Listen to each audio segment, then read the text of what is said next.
स्वागत है आप सभी का इस बुलेटिन में और खबरों के साथ मैं हूं प्रीति बिष्ट। खबर प्रतापगढ़ से है जहां मुठभेड़ हुई है और शोएब नाम के बदमाश के पैर में गोली लगी है जिसे फिलहाल अस्पताल में भर्ती करवा दिया गया है। तो ये जो अपराधी है शोएब जिसका नाम है वो हत्या की कोशिश के आरोप में जेल भी जा चुका है और पुलिस पर लगातार फायरिंग कर रहा था इस दौरान। हालांकि उसका एक और साथी था उसके साथ जो अंधेरे का फायदा उठाकर भाग गया। तो नगर कोतवाली के खीरीबीरी पुल के पास ये मुठभेड़ हुई है जिसमें शोएब नाम का बदमाश घायल हुआ जिसे गिरफ्तार किया गया है। फिलहाल बदमाश को अस्पताल में भर्ती कराया गया है क्योंकि उसके पैर में गोली लगी है, लेकिन उसका एक और साथी उसके साथ था जो मौके में अंधेरे का फायदा उठाकर भाग निकला। तो पुलिस उसको ढूंढ रही है और फिलहाल अब इस शोएब नाम के आरोपी के खिलाफ आगे कार्रवाई की जाएगी। तो कई सारे मुकदमे इस पे दर्ज थे और मुठभेड़ के दौरान इससे लगातार पुलिस पर फायरिंग की, लेकिन पुलिस की टीम ने घेर कर इसे गिरफ्तार किया। इसके पैर में गोली लगी है।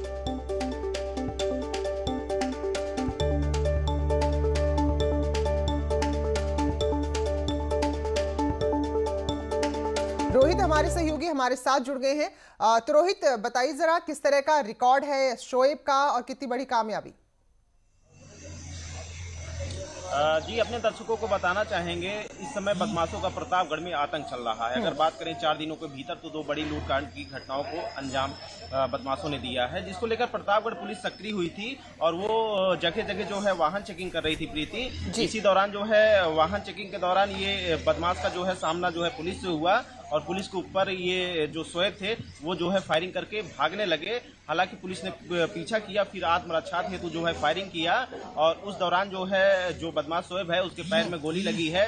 एक इसका साथी भी था वो जो है फरार हो गया, अंधेरे का फायदा उठा के वो फरार हो गया। हालांकि पुलिस ने इसको जिला अस्पताल में भर्ती कराया। ये 307 और 307 का जो है ये मुलजिम है, ये जेल भी जा चुका है और तमाम सारे ये अपराध जो है कारित किया है। तो कहीं ना कहीं पुलिस अधीक्षक महोदय का ये कहना था कि इसकी जो भी डिटेल है वो खंगाली जा रही है और एक ये सातिर अपराधी है जिससे कि प्रतापगढ़ पुलिस की मुठभेड़ हुई है। चलिए, तो रोहित कुल मिलाकर एक बहुत बड़ी कामयाबी है। बहुत बहुत धन्यवाद आपका जानकारी के लिए।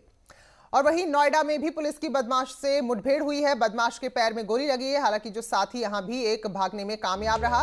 बदमाश के पास से 1 कार, 2 तमंचे, 4 कारतूस मिले हैं। तो सेक्टर 39 के असगरपुर में ये मुठभेड़ हुई जहां एक बदमाश पुलिस के हत्थे चढ़ गया है, लेकिन इसका साथी यहां भी भाग निकला। तो जगह जगह लगातार अपराधियों पर जो नकेल कसी आ रही है उसी का नतीजा है कि मुठभेड़ हो रही है और अपराधी लगातार पुलिस के हत्थे चढ़ रहे हैं। तो सेक्टर 39 के असगरपुर में ये मुठभेड़ हुई जहां एक बदमाश पुलिस के हत्थे चढ़ गया है। हालांकि इसका एक साथी भाग गया। तो ये बदमाश, तस्वीर देखिए, इसके भी पैर में गोली लगी है। इसके पास से 1 कार मिली है, 2 तमंचे और 4 कारतूस बरामद हुए हैं।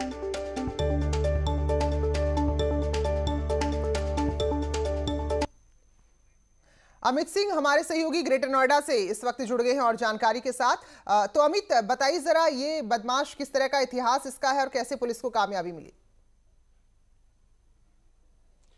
देखिए प्रीति, आपको बता दूं कि पुलिस को सूचना मिली थी कि कुछ बदमाश कार से घूम रहे हैं और संदिग्ध लग रहे हैं। पुलिस ने उन्हें घेराबंदी करना चाहा तो पुलिस पर बदमाशों ने फायरिंग शुरू कर दी, जिसमें पुलिस ने भी जवाबी कार्रवाई की। जवाबी कार्रवाई में एक बदमाश की गोली लग गई। वहीं एक बदमाश अंधेरे का फायदा उठा के मौके से फरार हो गया। कॉम्बिंग के बाद उसे भी गिरफ्तार कर लिया गया। आपको बता दूं कि जो दोनों बदमाश थे इन्होंने कुछ दिन पहले नोएडा में होंडा सिटी कार लूट की वारदात को अंजाम दिया था, जो एक इवेंट मैनेजमेंट कंपनी के मालिक की थी।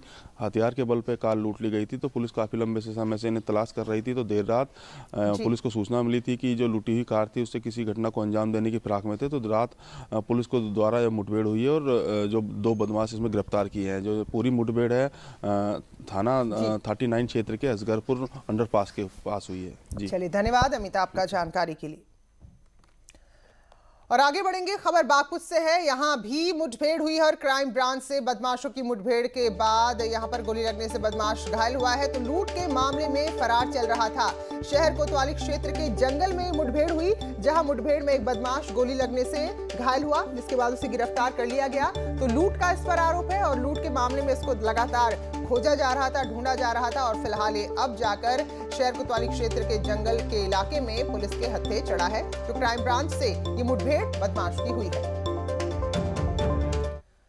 और मेरठ से भी बड़ी खबर है, जहां टॉप 10 बदमाशों में शुमार तरुण गिरफ्तार हुआ है। रेप समेत कई धाराओं में इस पर मुकदमे दर्ज है। तो मुठभेड़ के दौरान एक घायल हुआ है, जिसे अस्पताल में भर्ती कराया गया है। थाना मेडिकल क्षेत्र की ये घटना है, जहां पर टॉप 10 अपराधियों में शुमार तरुण पुलिस के हत्थे चढ़ा है और मुठभेड़ हुई इस दौरान, और मुठभेड़ के बाद ये हत्थे चढ़ा है। तो पुलिस की लगातार अलग अलग जगह से कार्रवाई, और जो बदमाश है वो मुठभेड़ के दौरान गिरफ्तार हो रहे हैं। तो ऐसी ही खबर मेरठ से भी है, जहां टॉप 10 जो बदमाश है उनमें शुमार था तरुण, जो गोली लगने के दौरान जख्मी हुआ मुठभेड़ में, और फिलहाल उसे थाना क्षेत्र के मेडिकल कॉलेज में भर्ती कराया गया है और आगे अब इसके खिलाफ कार्रवाई की जाएगी। तो कई सारे गंभीर आरोप इस पर थे, रेप के भी इस पर आरोप हैं, और फिलहाल अब इसके खिलाफ कार्रवाई की जाएगी।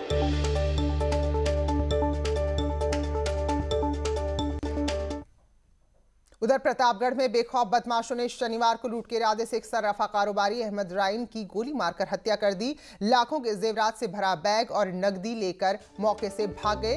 तो सर्राफा की दुकान बंद कर दो भाई अपने घर लौट रहे थे, तभी बदमाशों ने इन पर हमला कर दिया, जिसमें एक व्यवसायी की मौत हो गई, जबकि उनके भाई मुस्तकीम को बदमाशों ने तमंचे के बट से मारकर जख्मी कर दिया है, जिन्हें अस्पताल में भर्ती कराया गया है। तो 3 बदमाश थे जो बाइक में सवार होकर आए थे, जेवरात से भरा बैग और साथ में नकदी लेकर भाग गए। तो घटना के बाद एडीजी और आईजी जोन प्रयागराज मौके पर पहुंचे हैं।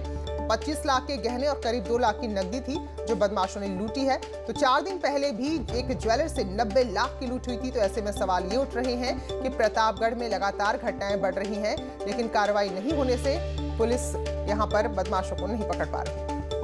उसमें 3 लोग बाइक से आए और उन्होंने पहले गाड़ी रोकी और उसके बाद जो थैला छीनने का प्रयास किया, उसमें रेजिस्टेंस किया गया तो उन्होंने गोली मार दी, जिसमें एक व्यक्ति की मृत्यु हो गई है। दूसरे भाई के उसमें सिर में बट की चोटें हैं, उनका इलाज चल रहा है। अभी वो डॉक्टर साहब से जो बात हुई है उसमें खतरे से बाहर बताया गया, और इसमें हमारी जो चेकिंग के लिए टीमें तैनात की गई हैं, जगह जगह चेक कर रही हैं। जो आसपास के हिस्ट्री शीटर हैं या ऐसे बदमाश हैं जो लूट के मुलजिम रहे हैं, उन पर हम लोग चेकिंग करा रहे हैं और जल्दी ही इसको वर्कआउट करेंगे। और रोहित सिंह हमारे सहयोगी हमारे साथ प्रतापगढ़ से जुड़े हुए हैं। तो रोहित, एक तरफ मुठभेड़ हो रही है और दूसरी तरफ ये घटनाएं, तो क्या कुछ अपडेट है इस मामले में?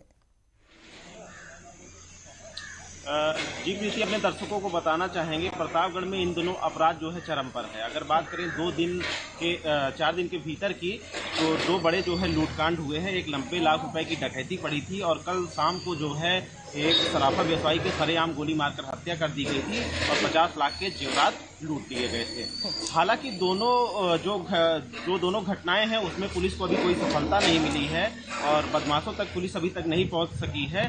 लेकिन कहीं ना कहीं ये सवाल प्रीति उठ रहा है कि इतनी बड़ी घटनाएं प्रतापगढ़ में घटित हो रही हैं, लेकिन पुलिस के जो अफसर हैं, चाहे एसओ हों चाहे सीओ हों, इनके ऊपर अभी तक कोई एक्शन नहीं हुआ। हालांकि कल घटना हुई और एडीजी और आईजी जो है मौके पे पहुंचे थे, पूरे जिले में जो है नाकाबंदी करवाई थी और उन्होंने खुद जो है घटना स्थल पर जो है जायजा लिया था, और जो व्यवसायी का घायल जो है भाई था वो अस्पताल पहुंचे थे, उससे जो है घटना के बाबत जो है पूछताछ किया था। तो कहीं ना कहीं प्रतापगढ़ में इन दिनों अपराध जो है वो काफी बढ़ गए हैं और कहीं ना कहीं लोगों में अब डर का माहौल जो है बिल्कुल, और जिस तरह से पैदा होता जा रहा है, निशाना बनाया जा रहा है, क्योंकि बदमाशों को पता रहता है कि जेवरात लेकर अपने घर जाते हैं, तो ऐसे में और ज्यादा सतर्क रहने की जरूरत है। बहुत बहुत शुक्रिया रोहित आपका खबरों पर अपडेट देने के लिए।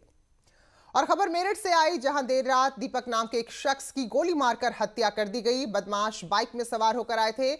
सरधना क्षेत्र दौलारा रोड पर दीपक नाम के शख्स पर गोलीबारी की गई, जिससे उनकी मौत हो गई। तो फिलहाल घटना के बाद लोगों ने हंगामा भी किया। पुलिस मौके पर पहुंची, लोगों को समझा बुझाकर शांत किया और शव को कब्जे में लेकर पोस्टमार्टम के लिए भेजा है। हालांकि अब तक जो आरोपी हैं वो पुलिस की पकड़ से बाहर हैं। तो बताया जा रहा है कि एक छोटी सी जूते की दुकान दीपक चलाता था और बॉडी बिल्डिंग भी करता था। फिलहाल इसकी हत्या के बाद लोगों में भारी गुस्सा है। नोएडा के सेक्टर 8 में बहन के साथ हो रही बदसलूकी का विरोध करना एक भाई पर भारी पड़ा। 2 बदमाशों ने चाकू से इतनी बुरी तरह हमला किया कि अस्पताल में इलाज के दौरान युवक की मौत हो गई। हालांकि पुलिस ने कार्रवाई करते हुए एक आरोपी को गिरफ्तार कर लिया है, लेकिन दूसरा आरोपी अब भी फरार है। पुलिस ने फिलहाल वारदात में इस्तेमाल चाकू बरामद कर लिया है।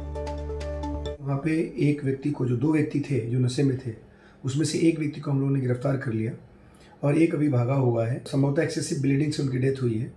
इसमें हम लोगों ने को गिरफ्तार कर लिया, एफआईआर कर ली है और हम लोग इसमें अग्रिम कार्रवाई कर रहे हैं। और अमित हमारे सहयोगी बने हुए हैं, तो अमित कोई अपडेट है इस पूरे मामले में? दूसरा बदमाश गिरफ्तार हुआ है? देखिए, आपको बता दूं कि शुक्रवार देर शाम का मामला था, जहां दोनों बहन भाई अपने कंपनी से बाहर निकल के जा रहे थे, नौकरी करते थे उस कंपनी में। तो जब भी रास्ते में नशे में धुत दो युवक उनसे मुबासा करना शुरू कर देते हैं, फिर लड़की के साथ छेड़छाड़ करते हैं। जब उसका भाई विरोध करता है, जो उसकी बहन के साथ जब लड़के छेड़छाड़ करते हैं, तो नशे में धुत एक युवक चाकू से जो लड़की के भाई पे हमला कर देता है, जिसमें जो लड़का है, लड़की का भाई जो है वो गंभीर रूप से घायल हो जाता है। तो उसे घायल अवस्था में अस्पताल में भर्ती करा जाता है, लेकिन जिला अस्पताल से भी उसे दिल्ली रेफर कर दिया जाता है उसकी जो कंडीशन को देखते हुए। तो वहाँ जो दिल्ली अस्पताल में उसकी मौत हो जाती है। उसके बाद फिर पुलिस को शिकायत दी जाती है। पुलिस इसमें तत्काल कार्रवाई करते एक आरोपी को गिरफ्तार कर लेती है और जो हत्या में प्रयुक्त चाकू था उसे भी बरामद कर लेती है। लेकिन अभी एक युवक अभी फरार है। बड़ा मामला है गौतम बुद्ध नगर में, जहाँ चाकू से गोदकर इस तरह की हत्या कर दी जाती है। तो बड़ा सवाल उठ जाता है पूरे सिस्टम पे, चूँकि छेड़छाड़ का भी उसमें मामला दर्ज हो रखा है, चूँकि लड़की के साथ पहले नशे में धुत जो युवक थे बिल्कुल अमित, तो हालांकि दूसरा आरोपी को मिलाकर अभी हत्या नहीं चढ़ाया। शुक्रिया आपका जानकारी के लिए। और आगे बढ़ेंगे, जो अगली खबर है वो चिंता बढ़ाने वाली है, हम सबको सतर्क करने वाली है, क्योंकि उत्तर प्रदेश में भी बर्ड फ्लू का पहला केस सामने आ गया है। दरअसल 4 दिन पहले कानपुर चिड़ियाघर में जंगली मुर्गियों की मौत हुई थी और उनके सैंपल जांच के लिए भेजे गए थे। तो जो सैंपल की रिपोर्ट आई है उसमें बर्ड फ्लू की पुष्टि हो गई है। तो ऐसे में चिड़ियाघर प्रशासन ने 15 दिन के लिए इसे बंद करने के आदेश दिए हैं। बर्ड फ्लू प्रोटोकॉल के मुताबिक 1 किलोमीटर के दायरे में जो भी पक्षी हैं अब सभी को दफनाया जाएगा, मारा जाएगा। हालांकि उत्तर प्रदेश में पहले से ही बर्ड फ्लू को लेकर अलर्ट जारी था, तो अब ये पुष्टि हो गई है, पुष्ट हो गया है कि उत्तर प्रदेश में भी बर्ड फ्लू ने दस्तक दे दी है।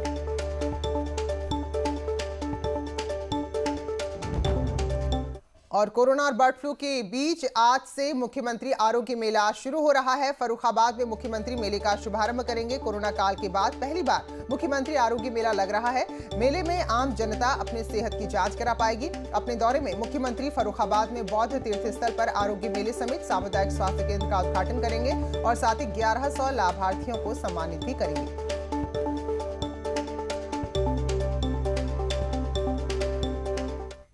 और इन सब के बीच मुख्यमंत्री ने शहरों से गांव लौटे लोगों को रोजगार देने के लिए एक बहुत बड़ी पहल की है। मनरेगा के बजट को 2 गुना से ज्यादा बढ़ा दिया गया है। तो जो बजट पहले 8,500 करोड़ का था उसे 15,000 करोड़ कर दिया गया है। तो देश के इतिहास में उत्तर प्रदेश ऐसा पहला राज्य बन गया है जिसने मनरेगा के बजट में सालाना 2 गुना से ज्यादा का वृद्धि की है। और इससे अब उम्मीद है कि जो लोग शहरों में काम धाम छोड़कर गांव लौटे हैं उन्हें रोजगार मिलेगा। उत्तर प्रदेश के मुख्यमंत्री योगी आदित्यनाथ ने गांव में ज्यादा से ज्यादा लोगों को रोजगार से जोड़ने के लिए एक बड़ी पहल की है। मुख्यमंत्री योगी आदित्यनाथ के नेतृत्व में उत्तर प्रदेश पहला ऐसा राज्य बन गया है जिसने मनरेगा के सालाना बजट को 2 गुना कर दिया है। मुख्यमंत्री योगी आदित्यनाथ ने आज अपने एक बड़े फैसले में ये कहा है कि जो मनरेगा का बजट होगा वो सालाना 2 गुना कर दिया गया है, यानी कि 85-100 करोड़ सालाना से बढ़ाकर 15,000 करोड़ करने के निर्देश दिए गए हैं। माना यह जा रहा है कि मुख्यमंत्री योगी आदित्यनाथ के इस फैसले के बाद मनरेगा के तहत हर गांव में हर हाथ को काम मिलना तय है। जिस तरीके से कोरोना काल में उत्तर प्रदेश के बहुत सारे श्रमिक वापस लौट करके आए, जिसके बाद ये चिंता हुई कि आखिर ऐसे बेरोजगार लोगों को रोजगार से कैसे जोड़ा जाए, तब भी मनरेगा ने महत्वपूर्ण भूमिका निभाई थी। और अब मुख्यमंत्री योगी आदित्यनाथ के इस ऐतिहासिक फैसले के बाद ये माना जा रहा है कि बड़े पैमाने पर उत्तर प्रदेश में लोगों को रोजगार मिल सकेंगे। अनामिका, सी न्यूज़ 18, लखनऊ। और बड़ी खबर, राज्य के किराएदारों के लिए अब मकान मालिक मनमाने तरीके से किराया नहीं बढ़ा सकेंगे। नगरीय किराएदारी विनियन अध्यादेश 2021 को यूपी कैबिनेट ने मंजूर कर लिया है, जिसके बाद अब हर साल आवासीय 5% किराया और गैर आवासीय 7% किराया ही बढ़ाया जा सकेगा। मालिक हैं घर के, उन लोगों को बहुत सहूलियत मिलने वाली है। विशेष रूप से देखा गया है कि मकान मालिक और किराएदार के बीच में कहीं ना कहीं अनबन रहती है और उसके कारण फिर अनेक प्रकार के केस भी बनते हैं। तो उन सब चीज़ों को सरल करते हुए कॉन्ट्रैक्ट के माध्यम से, कानून के माध्यम से अध्यादेश है जिसमें किराएदार को भी लाभ मिले और मकान मालिक को भी लाभ मिले। इससे दोनों को फ़ायदा मिलेगा। सकते हैं? नहीं, फैसला सही लिया है। गरीब आदमी भी रह रहा है इसमें, पैसे वाला भी रह रहा है, तो सबके लिए फायदा है, ये नुकसान नहीं है इसमें। 5% जो फायदा लिया है सरकार ने, डिसीजन लिया है, फैसला लिया है, वो अच्छा ही लिया है। बिल्कुल सरकार का बहुत अच्छा फैसला है, क्योंकि कोरोना काल आप पता ही है कि कितना आदमी की बिल्कुल कंडीशन खराब हो गई है, कहीं व्यापार स्तर बिल्कुल गिर गया है। तो कहीं ना कहीं गवर्नमेंट ने बहुत अच्छा डिसीजन लिया है और मैं उसको गवर्नमेंट की बहुत तारीफ करता हूँ कि उसने इस तरह से सारे सिस्टमों को देखते हुए और लोगों के प्रति अपना बहुत अच्छा रुझान दिया है। बहुत अच्छा मतलब उनको मैं तारीफ करूँगा गवर्नमेंट की। चलिए फिलहाल एक ब्रेक के लिए रुक रहे हैं, लौटेंगे जल्दी।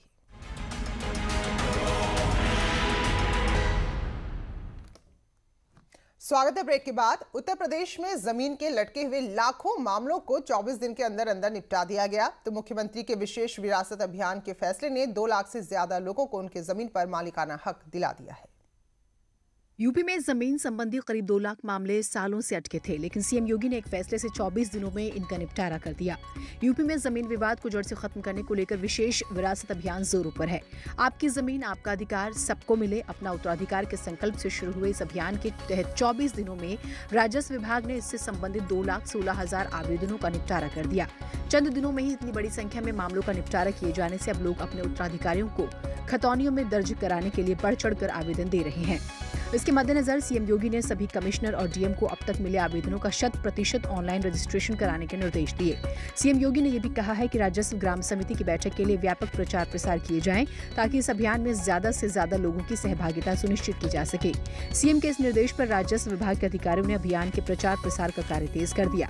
अभियान के प्रति सक्रियता का ही नतीजा है कि 15 दिसंबर से अब तक 3,38,032 आवेदन मिले हैं, जिनमें से 2,16,885 आवेदनों का निपटारा हो गया है और बाकी बचे आवेदनों को भी निस्तारित करने की प्रक्रिया चल रही है। तो इस रिपोर्ट के साथ बुलेटिन में फिलहाल इतना ही।